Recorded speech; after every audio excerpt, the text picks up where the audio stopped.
যে বহুদিন আগে এরকম প্রতাপশালী বাচ্চার অধীনে একজন জাদুকর ছিল। এই জাদুকরের যখন বয়সটা বুড়ো হয়ে গেল, তখন সে যে আমার তো বয়স শেষ, আমার এই বিশাল জ্ঞানগুলো কি করব। আমাকে একজন বালক এনে দিন, যেই বালককে আমি এসব জাদুবিদ্যা শিখিয়ে দিব। যেরকম ছোট বাচ্চাদের মধ্যে একজন।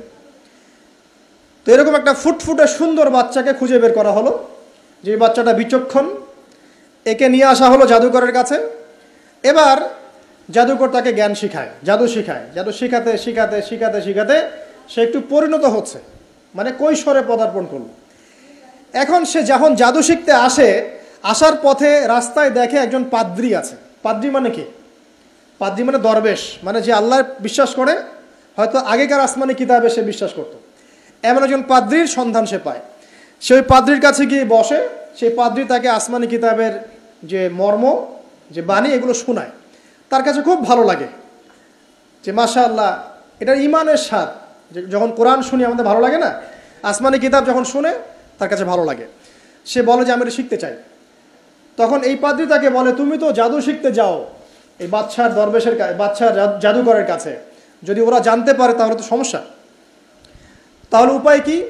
যখন তুমি ওখানে যাবে, যখন দেরি হয়ে যাবে, তখন বলবে বাসার থেকে বের হতে দেরি হয়েছে, বাসার থেকে বের হতে দেরি হয়েছে। আর আমার এখানে বসে যখন বাসায় যাবে, তখন বাসায় গিয়ে বলবে যে ওখান থেকে ওই যে জাদুকরের কাছ থেকে আসতে দেরি হয়েছে। মানে কৌশল অবলম্বন করতে তিনি শিক্ষা দিলেন। এখানে আমাদেরও নসিহত আছে, সবসময় তো আর মানে একই রকম করে চললে হবে না, কৌশলের প্রয়োজন আছে না? সত্য থেকে সরে গিয়ে নয়, কিন্তু কৌশল তো করার দরকার আছে। নবী সাল্লাল্লাহু আলাইহি ওয়াসাল্লাম যে হিজরত করেছেন, মক্কা থেকে মদিনা চলে গিয়েছেন, সবাইকে জানান দিয়েছিলেন, এই শোনো আমি হিজরত করছি, জানান দিয়েছেন। রাতের বেলা বের হয়েছেন, কৌশল।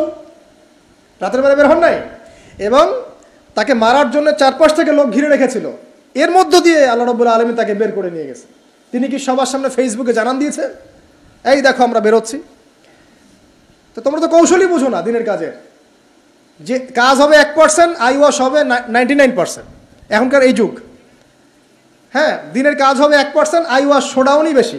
এই শোডাউন করতে করতে মানুষের চোখ লাগে, যত চোখ লাগে তত সমস্যা সৃষ্টি হয়, এবং আস্তে আস্তে আস্তে আস্তে দিনের দায়রা মাইনাস হতে থাকে। এই বিষয়টার পিছনে তোমরাও দায়ী, কৌশল তো বোঝো না। তো স্মার্ট এবং বিচক্ষণ মুসলিমদের বড় অভাব আছে এখন পৃথিবীতে। যতক্ষণ পর্যন্ত বিচক্ষণতা অর্জিত হচ্ছে না, ততক্ষণ পর্যন্ত ইসলামের বিজয় হচ্ছে না, এটা মাথায় রাখেন। তারপর সামনে যান। এবার এই বাচ্চা খুব সুন্দর করে ব্যালেন্স করলো, একবার এখানে যায়, একবার ওখানে যায়। এই করতে করতে ওই যে জাদুকরের ইন্তেকাল হয়ে গেল, মারা গেল জাদুকর। এবার এই বাচ্চার কাছে মাশাআল্লাহ অনেক এলেম কালাম আছে। এদিকে সে পাদ্রীর জ্ঞানে দীক্ষিত হচ্ছে। দীক্ষিত হতে হতে তার মধ্যে আল্লাহ পাকের প্রতি একটা পরিপূর্ণ ঈমান চলে আসে। সে মুসলিম হয়ে গেল, আলহামদুলিল্লাহ। তো মুসলিম হওয়ার পরে একদিন সে যখন বাদশার কাছে যাচ্ছে, রাস্তায় একটা বিশাল জন্তু দেখা যাচ্ছে। বিশাল জন্তু, কীরকম জন্তু আমরা জানি না। ঠিক ওই যে দাব্বাতুল আরদ সামনে বের হবে, কিয়ামতের 10টা নিদর্শন আছে বড় বড়। তার মধ্যে একটা হচ্ছে দাব্বাতুল আরদ, জমিন থেকে ফুড়ে একটা প্রাণী বের হবে। আর এখন মানুষ এগুলো বিশ্বাস করবে না, আমি জানি। 2 দিন পর নাসা যখন বলবে তখন বিশ্বাস করবে। কথা কি বুঝতে পারছেন? তবে প্রাণী এই পৃথিবীর নিচে আছে। রাসূল সাল্লাল্লাহু আলাইহি ওয়াসাল্লাম বলছেন 10টা আলামত না আসা পর্যন্ত কিয়ামত হবেই না। তার মধ্যে একটা হচ্ছে দাব্বাতুল আরদ, জমিন থেকে একটা প্রাণী বের হবে। এবং এই প্রাণী শুধু বেরই হবে না, মানুষের সাথে কথাবার্তা বলবে। এবার মানুষের সাথে কথা বলবে প্রাণী। বিশ্বাস করছেন? এখন বিশ্বাস করছেন না জানি, কিন্তু প্রাণী মানুষের সাথে কথা বলবে। আল্লাহ পাক বলাতে পারেন না? পারেন। আচ্ছা, সামনে যান। ওই প্রাণী যখন দাঁড়িয়ে আছে রাস্তায়, এখন এই বালক বলছে আজকে আমি প্রমাণ করে নিব যে আল্লাহর আনুগত্যশীল ওই পাদ্রী সঠিক নাকি ওই জাদুকর সঠিক। এবার সে একটা ইট হাতে নিল, পাথর হাতে নিয়ে সে বলছে, আল্লাহ তোমার কাছে যদি ওই জাদুকরের কাজের চাইতে এই পাদ্রীর কাজ বেশি পছন্দনীয় হয়, এই ইটের আঘাতে এই জন্তুকে তুমি মেরে ফেলো আল্লাহ। এ বলেছে বিসমিল্লাহ বলে পাথর নিক্ষেপ করলো। নিক্ষেপ করার সাথে সাথেই জন্তু ডেড। তখন তার আইন আল ইয়াকিন, হাক্কুল ইয়াকিন হয়ে গেল যে হ্যাঁ, আল্লাহর কাছে এই পাদ্রীর আমলই সবচেয়ে বেশি পছন্দনীয়। তার আর মনে কোনো সংশয় থাকলো না। কিশোর মানুষ না, কতটুকুই বা বোঝেন নাই। এবার তার মধ্যে একটা ইয়কিন চলে আসলো এবং সে পরিপূর্ণ মুমিন মুসলিম হয়ে গেল। এবার যখন সে রাজ দরবারে যায়, তার কাছে পেশেন্ট আসে, মানে একজন মানুষ এসেছে, সে বলছে যে আমার চোখে সমস্যা। সে চোখে হাত দেয়, হাত দিয়ে বলে যে আপনি আল্লাহর প্রতি ঈমান নিয়ে আসেন, আমি আল্লাহর কাছে দোয়া করব, চোখ ভালো হয়ে যাবে। এভাবে পেশেন্ট আসে, সে বলে আল্লাহর প্রতি ঈমান নিয়ে আসেন, আমি দোয়া করব, ভালো হয়ে যাবে। এভাবে আস্তে আস্তে তার নাম এবং খ্যাতি ছড়িয়ে পড়তে লাগলো। যেই তার কাছে আসে সে বলে আগে মুসলিম হন, ইমানদার হন, আল্লাহর প্রতি বিশ্বাস করেন, আমি দোয়া করব, ভালো হয়ে যাবে। চোখ অন্ধ ভালো হয়ে যাচ্ছে, কুষ্ঠরোগী ভালো হয়ে যাচ্ছে, হ্যাঁ, প্যারালাইজড রোগী ভালো হয়ে যাচ্ছে, আলহামদুলিল্লাহ। নবী ঈসা আলাইহিস সালাম এমনটা করেছিলেন না? আল্লাহ পাক চাইলে করতে পারেন। একদিন ওই রাজ দরবারের একজন মন্ত্রী আসছে, এবার ওই রাজার একজন এমপি সাহেব, তার চোখে সমস্যা, সে আসছে, এসে বলছে যে আমার এই চোখে সমস্যা, আমার চোখটাকে ভালো করার দরকার, তোমার কাছে কোনো ওষুধ আছে নাকি? তো সে বলছে যে আপনি আল্লাহর প্রতি ঈমান নিয়ে আসেন, আমি আল্লাহর কাছে দোয়া করব, আপনি ভালো হয়ে যাবেন। এবার সে আলহামদুলিল্লাহ ঈমান নিয়ে আনলো এবং সে ভালো হয়ে গেল। এই ভালো হয়ে যাওয়ার পরের দিন যখন সে আবার ওই পার্লামেন্টে গিয়েছে আর কি, ওদের তৎকালীন রাজদরবারে, এবার রাজা ওকে দেখে বলছে যে তোমার তো চোখ অন্ধ ছিল, কিভাবে সেবা লাভ করলে? তো সে বলে না কিভাবে সেবা লাভ করলো, সে বলতে চাচ্ছে না, কারণ সে আজ করছে যে বললে সমস্যা হবে। এক পর্যায়ে তাকে খুবই পিটুনি দেওয়া হচ্ছে, রিমান্ডে নিয়ে গিয়ে কঠিন মাইট দেওয়া হচ্ছে। এক পর্যায়ে সে মারের যন্ত্রণা সহ্য করতে না পারে বলে ফেললো যে ওই বাচ্চা, তার কাছে গিয়ে আমি আরোগ্য লাভ করেছি এবং সে আমাকে বলেছে যে তার রবের প্রতি ঈমান নিয়ে আসতে, তাহলে আমি শেফা লাভ করব। এই বাচ্চা এখন বলছে ফেরাউনের মতো, যায় না রব্বুকুমুল আলা, আমি তো তোমাদের রব, নমরুদের মতো আমি তো তোমাদের রব, ঠিক আছে, আমি ছাড়া তোমাদের কে রব আছে? মা আলিমতু লাকুম মিন ইলাহিন গায়রি, আমি তো জানি না যে আমি ছাড়া তোমাদের কোনো ইলাহ আছে।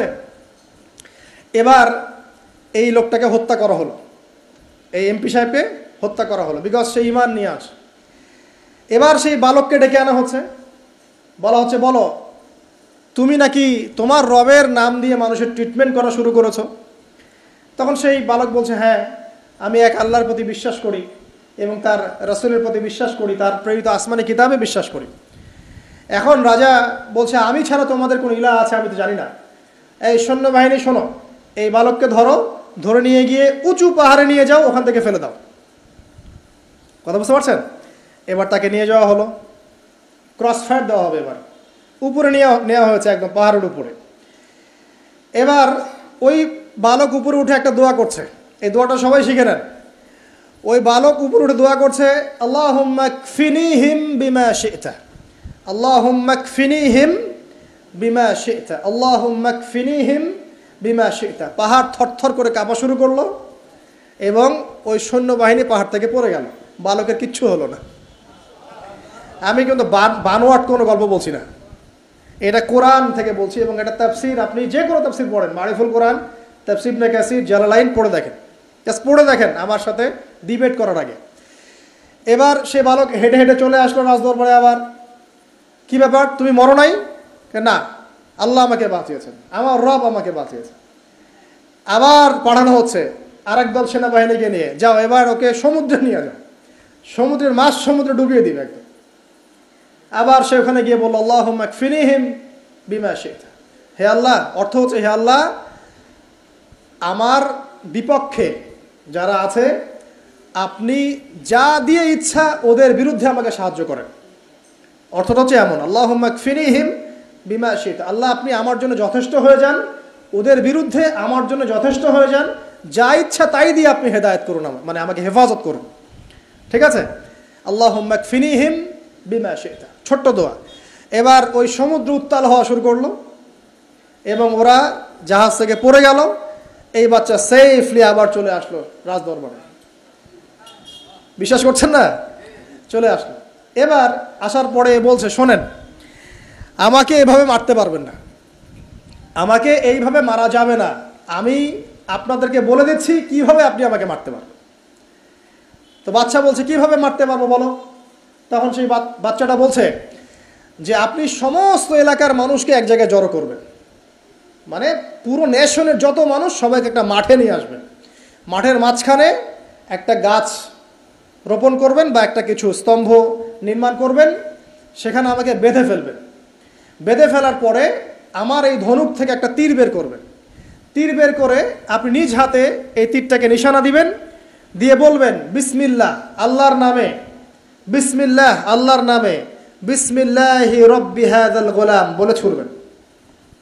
আমি এই বাচ্চার রব, আমি এই বাচ্চার রব আল্লাহর নামে তীর ছুড়লাম, এটা বলে তীরটা নিক্ষেপ করবেন, তাহলে আমি মরবো, তার আগে মরবো না।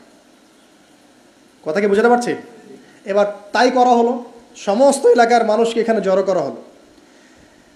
কথাটা ভালো করে বোঝেন, সমস্ত এলাকার মানুষ মানে কি? ওই এলাকার সব মানুষ, মানে মুমিন কাফের যে আছে সবগুলাকে একত্রিত করা হলো। করার পরে বাচ্চাটাকে এভাবে একটা জায়গায় বেঁধে দেওয়া হয়েছে, খেজুর গাছে, তাফসীরে এসেছে খেজুর গাছে। এবার সে এখান থেকে তীর বের করে বাদশা বলছে বিসমিল্লাহি রব্বি হাযাল গোলাম, নিক্ষেপ করলো। তীরটা ঠিক, আল্লাহ পাকের দৃষ্টি দেখেন এত সূক্ষ্ম, ওইটাই বর্ণনা করেছেন। তীরটা ঠিক বাচ্চার এই জায়গায় লেগেছে, এই যে মাথার এখান থেকে লেগে এদিকে বের হয়ে গেছে।